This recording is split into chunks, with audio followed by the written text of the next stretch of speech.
Mayong hapon, Mindanao. Ako si Sara Hilomen Velasco. Sikop ang tulo ka lalaki tungod sa matud pa illegal quarrying sa Davao City.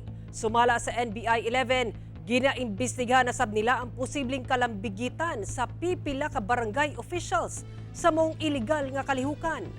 Ani report ni John De Esteban.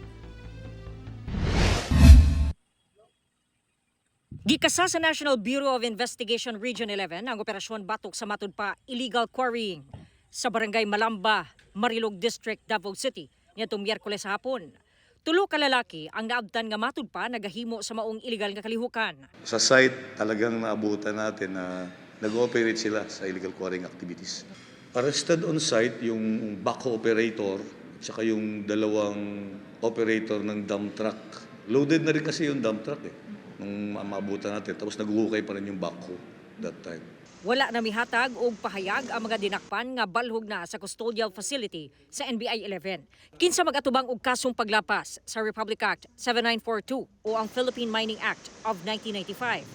Ginaimbestigahan na sab sa ahensya ang posibleng kalambigitan sa pipila ka barangay official sa illegal quarrying sa lugar. Kaya may marching order yung regional director to expound the investigation kasi may mga lumulutang na mga pangalan ng mga barangay officials. Although, hindi lang makumpleto muna. So sabi niya, kung makumpleto natin, heads will roll. Magpa-file tayo. Which barangay?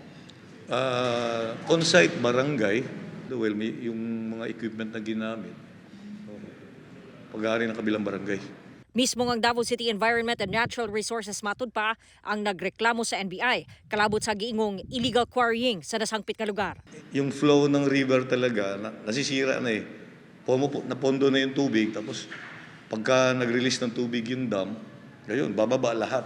So, catch basin yung city natin, kaya bumabaha talaga notwithstanding dun sa sinasabi nilang flood control, but we believe na isa to sa dahilan. Sumala sa Mines and Geosciences Bureau, Region 11, nga ang illegal quarrying dili regulated. Busa, dili mahibawaan kung unsa kadaghan ang ginakuhang mineral resources.